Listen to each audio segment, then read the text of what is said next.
ازيكم عاملين ايه؟ يا رب تكونوا بخير، وحشتوني جدا جدا جدا. اللهم صلي وسلم وبارك على سيدنا محمد افضل الخلق وعلى اله وصحبه وسلم. فيديو النهارده هعمل كده تنظيفات العيد في يوم واحد. يعني امبارح انا بادئه، اللي هو امبارح كان يوم الاحد.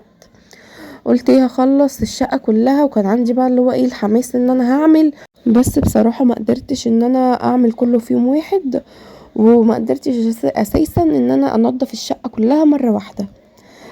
اول حاجه كده طلعت على الصاله، قلت هغير بس الفرش وهسيق وهنفض بس الركنه. مش هعمل حاجات كتير، يعني هو الروتين العادي اللي انا بعمله، بس ايه المختلف يعني اللي انا هغير بس السجاد. انا قلت بس عشان داخل علينا عيد وكده، فعايزه احس ايه باختلاف، عايزه احس بدخلة العيد علينا. انا من نوع حتى لو تعبانه ما بعرفش اللي هو اقضي العيد كده وخلاص، اللي هو ما نفضش وما روقش والكلام ده.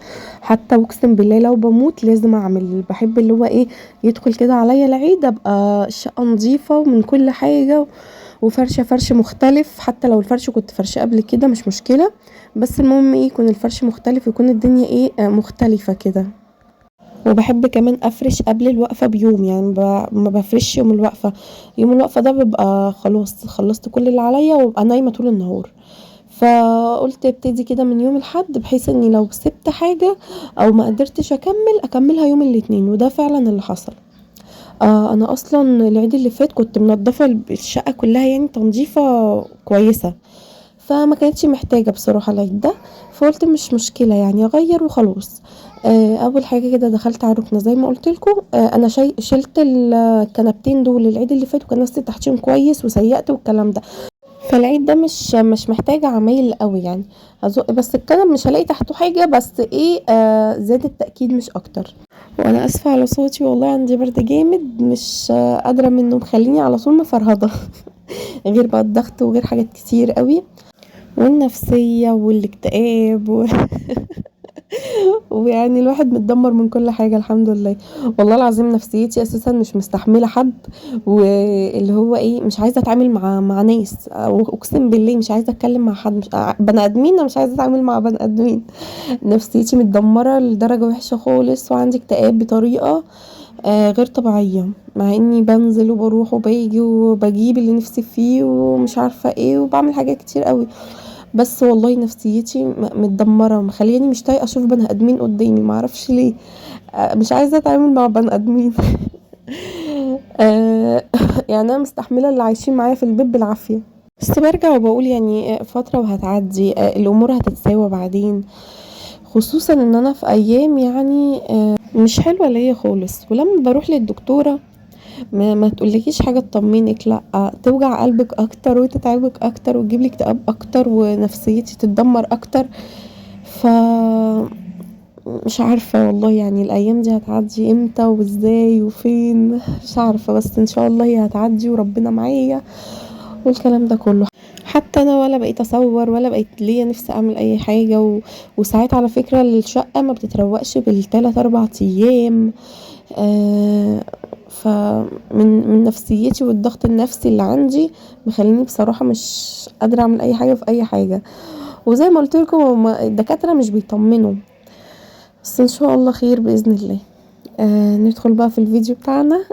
هنا بقى التربو بتاع رحيم كان خلاص، حاسه ان هو هيتكسر من كتر الهدوم اللي كانت فيه، والهدوم اللي فيه كلها شتوي، وهدوم بقى صغيره على هدوم ما بيلبسهاش على الحاجات دي كلها. فقلت ايه اجيب الشنطه واطلع بقى الهدوم اللي هو بيلبسها من الهدوم اللي هو ما بيلبسهاش، من الهدوم الصغيره عليه، من الهدوم الشتوي، من الكلام ده كله.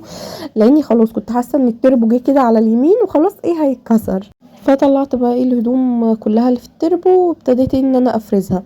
المهم حطيت في الشنطه اللي هي الكوفرتيات والهدوم الصغيره عليه، اشيلهم بقى للبيبي اللي جاي باذن الله، لان رحيم عنده هدوم كتير قوي. اول حمل طبعا ليا، واول بيبي هيجيلي والكلام ده. فكنت انا بجيب له، بابا يجيب له، وامي تجيب له، وهبه تجيب له، واي حد كان يجيب له بصراحه.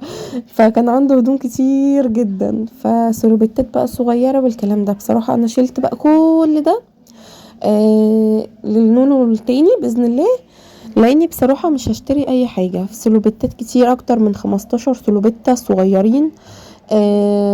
الهدوم القط النص بكم بصراحة دي ممكن اجيبها، لان رحيم لسه بيلبسهم لحد دلوقتي، فدي ممكن اجيبهم.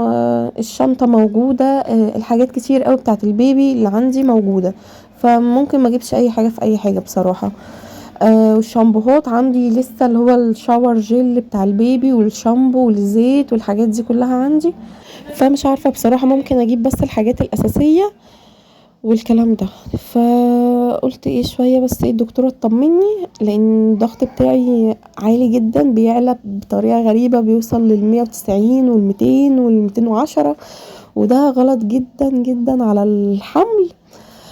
آه فبصراحة كل ما اروح ما فيش حد بيطمني، ما بتطمنيش بصراحة، تقولي لا يكمل يا ما يكملش والكلام ده، مع ان انا عندي بيبي ولسه رحيم عنده سنة، بس انا فاهمين عشان عندي مشاكل. فالدكتورة في حملي بقى الاولاني قالت لي ممكن ما يكونش في حمل تاني اصلا. فبصراحة الموضوع كان مضايقني. بعد بقى ما ولدت رحيم وكده بقيت اتابع معاها. بتديني بقى ابر وحقن، اخدت يجي اكتر من 45 حقنة، واقسم بالله كم مرة اكتر من 45 حقنة عشان يحصل الحمل ده. وبعد ما حصل والحمد لله ربنا كرمني وفرحانة والحمد لله، يعني ربنا بقى يكملهولي على خير. كل ما اروح لها تقول لي يا يكمل يا ما يكملش، وفي تعب والبيبي مش مستقر، حالته يعني مش مستقرة، غير الضغط بقى اللي على طول عالي. واساسا الضغط العالي غلط عليا وغلط على البيبي وغلط على كل حاجة، بيعمل لا قدر الله فشل كلوي، وبيدخلني في تسمم حمل، لاني حمل الاولاني دخلت في تسمم حمل ويا دوبك اتلحقت يعني على اخر ساعة. فمش عارفة بقى الحمل ده ايه اللي هيحصل معايا.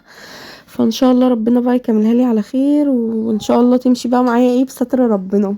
فده الموضوع بصراحة، ولا بصور عشانه ولا بروق بيتي ولا بعمل اي حاجة. يعني الفيديو ده عشان اصوره انا بصور فيه من الساعة 9 الصبح لحد تاني يوم اللي هو النهاردة، لحد وقت ما بسجل الفيديو ده. يعني انا خلصت فرشت الأوضة النهاردة، خلاص خلصتها من ربع ساعة. فقلت بصراحة بقى منتج الفيديو ايه واسجله عشان ايه انزله النهاردة، مع ان الدكتورة والله العظيم قايلالي راحة تامة ما اتحركش نهائي.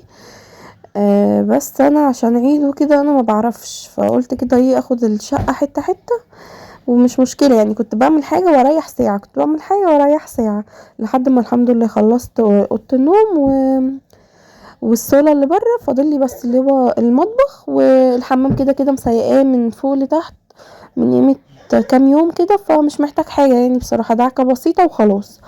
والمطبخ عندي غيرت السجادة وسيقت الأرضية كده ايه تسيقة محترمة وخلاص. كنت ناوية بصراحة اغير الستيكر بتاع الرخامة العيد ده، ومع اني اشتريت الستيكر وهو عندي، بس ما قدرتش بصراحة ان انا اغيره. مفيش حيل، بياخد مني وقت كتير جدا ووقفة كتير جدا، وانا مش هقدر طبعا ان انا اعمل كده. والوقفة غلط عليا عشان الضغط لما بيعلى بينقص من مية البيبي اللي جوه، فدي بتبقى مشكلة يعني لوحدها. فبس كده، فقلت ايه مش مشكلة يعني العيد ده غيره، استنى ايه شوية كده ايه اعدي الرابع ولا الخامس، بعد كده ايه ابتدي ان انا ايه اعمل يعني في البيت. هنا احنا كنا بالليل، لان بصراحة استنينا محمد لما جه من الشغل، عشان كنت عايزة اجيب فستان ليا، وكمان اجيب طقم وترنج الرحيم لان ما جبتلهوش اي حاجة العيد ده.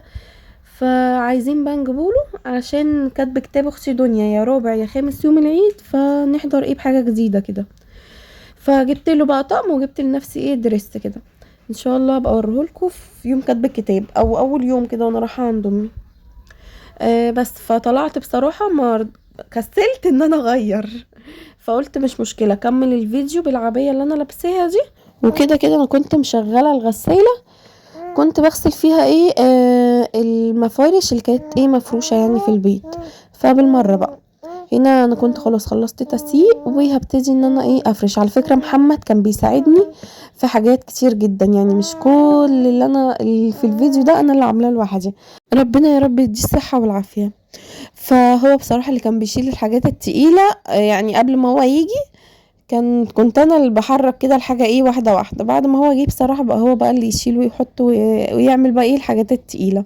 هنا كنت خلاص بقى بخلص الركنه وبفرشها، عشان كنت خلاص على اخري وتعبانه والبرد كمان مضايقني، فمخلي راسي تقيله ومش حاسه بالدنيا. فقلت ايه اخلص الفرش، وكمان عشان اخلص الفيديو عشان يلحق ينزل. بس كده هنا خلصت الركنه، وابتديت بقى في اللي هي الصاله الصغيره اللي بره. طلعت السجاده دي بقى، انا بحب السجاد ده قوي. هنا محمد كان خلاص جاب لي الكراسي من بره، كنت مطلعه كل الكراسي دي قدام الباب، والترابيزه دي خفيفه يعني مش تقيله، فشلتها بقى وحطيتها مكانها ومسحتها مسحه كويسه، وخلاص حطيت عليها كده الظهريه. وكده اكون خلصت الفرش. انا بادئه فيه من الساعه 9 الصبح، خلصته حوالي الساعه 12 ونص بالليل. سبت بقى بصراحه لتاني يوم اللي هو فرش اوضه النوم. قلت عشان ما اخدش كله مره واحده وهتعب، وغير كده انا ما كنتش قادره اعمل حاجه امبارح، فعملت ايه على فترات يعني. هنا كفر المرتبه ده انا ما عنديش غيره، يعني ما عنديش بديل ليه. فبصراحه انا لما شلته امبارح غسلت ونشرت بقى كمان امبارح، وقلت ايه عشان ايه افرش على طول. فالنهارده بقى جبت من على المنشر وفرشته، وكمان طلعت مفرش احمر لاني هفرش سجاد احمر في الارض. وانا مخليه الاوضه يعني خلاص واقفه على الفرش. انا كنت كمان سيقتها امبارح، لما سيقت الصاله بره خدت كمان معاها ايه اوضه النوم، ارضيه اوضه النوم كده ايه لمعتها، بحيث ان انا اقوم الصبح افرش على طول. فالمهم صحيت بقى، هنا كانت حوالي على الساعه 2 او 2 ونص، فقلت مش مشكله افرش وخلص دنيتي، بما ان ايه ما فضليش غير اوضه النوم والمطبخ نضيف والحمام نضيف وكده، وانا ايه اكون خلصت يعني. عشان كمان لو نزلت تبقى الشقه كلها ايه رايقه، ما تبقاش في حاجه ايه مش نضيفه. وكمان لان العيد ده ممكن اقضيه عند ماما، عشان كاتب كتاب اختي دنيا هنحضره لي يعني يا دوبك 3-4 ايام، نقعد بقى نحضر لحاجات كاتب الكتاب والكلام ده. هي حضرت بس مش الحاجات كلها، فلسه ناقصها حاجات بقى على كاتب الكتاب.